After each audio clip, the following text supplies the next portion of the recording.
कभी ये देश अंग्रेजी शासन के अधीन था।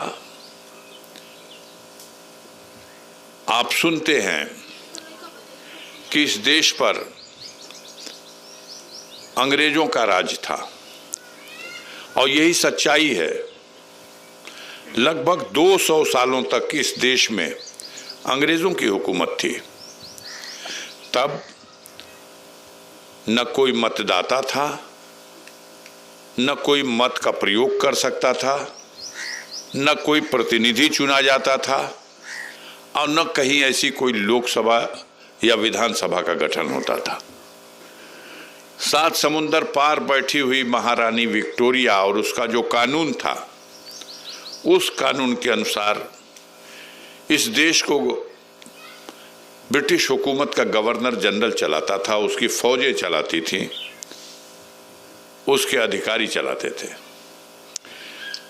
बड़े लंबे संघर्षों के बाद हजारों लाखों लोग हंसते हंसते फांसी के फंदे पर झूल गए। लाखों लोगों ने अंग्रेजों की गोलियों को अपने छाती पर रोका और शहीद हो गए। लाखों लोग काला पानी की सजा हुई। अंडमान निकोबार एक द्वीप है समुंदर के बीच में, जहां ले जाकर के छोड़ दिया जाए तो वो कोई निकल के कहीं जा ही नहीं सकता। चारों दिशा में समुद्र है। उस राज्य में कोई अधिकार नहीं था। किसी के पास अपनी एक कट्ठा जमीन भी नहीं थी, अपना घर भी नहीं था। सब कुछ अंग्रेजी शासन के अधीन। उस शासन से मुक्ति पाने के लिए आपके पूर्वजों ने, देश की जनता, आज जो जनता है, इन्हीं के ऊपर के पूर्वजों ने एक लंबा संघर्ष किया और उनके संघर्षों का ये परिणाम हुआ कि अंग्रेजी शासन का पतन हुआ और अंग्रेज इस देश को छोड़ के चले गए। 15 अगस्त 1947 को यह देश आजाद हो गया। अब आजाद भारत में इस देश की व्यवस्था कैसे चले, एक सत्ता और उस सत्ता का पतन। अब सत्ता आगे कैसे चले? क्या फिर उसी तरीके से राजा महाराजा इस देश को चलाएं जैसा अंग्रेजों के आने से भी पहले चलता था? तो उस समय जो देश के रहनुमा थे, उन्हें यह मंजूर नहीं था। सबने मिलकर यह फैसला किया कि अब भारत में राजशाही नहीं होगी, भारत में जनता का राज होगा। और भारत में जनता का राज हो और देश का संचालन और देश की सरकार और देश की व्यवस्था चले, इसके लिए एक संविधान की आवश्यकता महसूस हुई। और भारत के लिए, देश को चलाने के लिए बाबा साहब भीमराव अंबेडकर के नेतृत्व में एक संविधान सभा बनी और उसने बहुत अध्ययन करने के बाद देश को चलाने के लिए एक संविधान की रचना की। 26 जनवरी 1950 को देश तो आजाद हो गया, 1947 में 15 अगस्त को, लेकिन देश में संविधान लागू हुआ 26 जनवरी 1950 को। अब संविधान लागू होने के बाद आपको यह अधिकार मिला, देश की जनता को यह अधिकार मिला। जब जनता ही देश की मालिक हो, यह संविधान में व्यवस्था हो गई, तब यह अधिकार मिला कि अब जनता अपने बीच से अपना प्रतिनिधि चुने। 1952 में सबसे पहले देश में चुनाव हुआ, पहली लोकसभा के गठन के लिए। देश की जनता ने अपने अपने बीच से लोगों को चुन के दिल्ली भेजा और पहली लोकसभा का गठन हुआ, सरकार बनी, नेहरू जी प्रधानमंत्री हुए और 5 साल तक उनके मंत्रिपरिषद ने और चुने हुए प्रतिनिधियों ने देश को चलाने का काम किया। 5 साल बीतने के बाद फिर चुनाव हुआ, 1957 में दूसरी बार चुनाव हुआ, फिर 1962 में तीसरी बार चुनाव हुआ, फिर 1967 में चौथी बार चुनाव हुआ, और ये सिलसिला चलते चलते अभी 2019 में यह चुनाव से पहले जो चुनाव हुआ वो 17वीं बार लोकसभा का गठन करने के लिए वो चुनाव हुआ। आप सब जानते हैं कि जनता के वोटों से चुने गए प्रतिनिधि दिल्ली में जब जाते हैं तो जिस पार्टी के सदस्यों की संख्या अधिक होती है या कई पार्टियों को मिला करके जो सदस्यों की संख्या अधिक हो जाए उसी की सरकार बन जाती है। जब 16वीं लोकसभा का चुनाव 2014 में हो रहा था तब देश में एक व्यापक परिवर्तन हुआ। गुजरात के मुख्यमंत्री श्री नरेंद्र मोदी जी, जो भारतीय जनता पार्टी के नेता हैं, उनको भारतीय जनता पार्टी की ओर से देश की जनता के सामने परोसा गया। ये बड़े महान नेता हैं, देश की जनता एक अवसर दे दे। श्री नरेंद्र मोदी के नेतृत्व में अगर देश में सरकार बन जाएगी तो जो कुछ समस्या है देश के सामने उस समस्या का समाधान हो जाएगा। देश की जनता बेचैन थी कि 65 साल बीत गया, देश को आजाद हुए, समस्याओं का समाधान नहीं हुआ। महात्मा गांधी ने, बाबा साहब भीमराव अंबेडकर ने, नेहरू ने, सरदार वल्लभ भाई पटेल ने, मौलाना अब्दुल कलाम आजाद ने जो सपना देखा था देश का कि आजाद भारत में इस देश के नागरिकों को जो अधिकार मिलेगा, जो उनकी जरूरतों को पूरा करने के लिए सरकार कदम उठाएगी, जो नियम और नीति बनाई जाएगी, उससे देश का कल्याण होगा। लेकिन ये तो देश की हालत बहुत खराब है।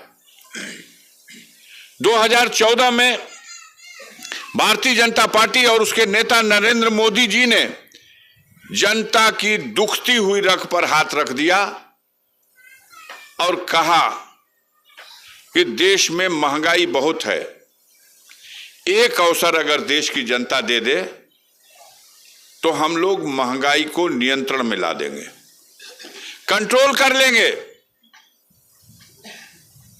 इस देश में 2014 में जब 62 रुपया लीटर पेट्रोल बिकता था तब नरेंद्र मोदी और उनके लेफ्टिनेंटों ने कहा कि हाई देखा महंगाई, 62 रुपया लीटर पेट्रोल बिकाए लगल, 54 रुपया लीटर डीजल बिकाता और 400 रुपया में ये गैस का सिलेंडर बिकता है। इतना बुरा हाल बा देश का। एक बेर अवसर दे द जा, अगर नरेंद्र मोदी जी की सरकार बन जाएगी तो 50 रुपया का नीचे आ जाए पेट्रोल का रेट, 40 रुपया का नीचे डीजल का रेट और 250 रुपया में सिलेंडर मिले लगी। अब अनिमी चकमा तो खाई गई लो कि अरे बाप रे बाप, ही तो धर्मा अवतार लोग आई हैं तो कल्याण हो जाए भाई, महंगाई से सब परेशान बा।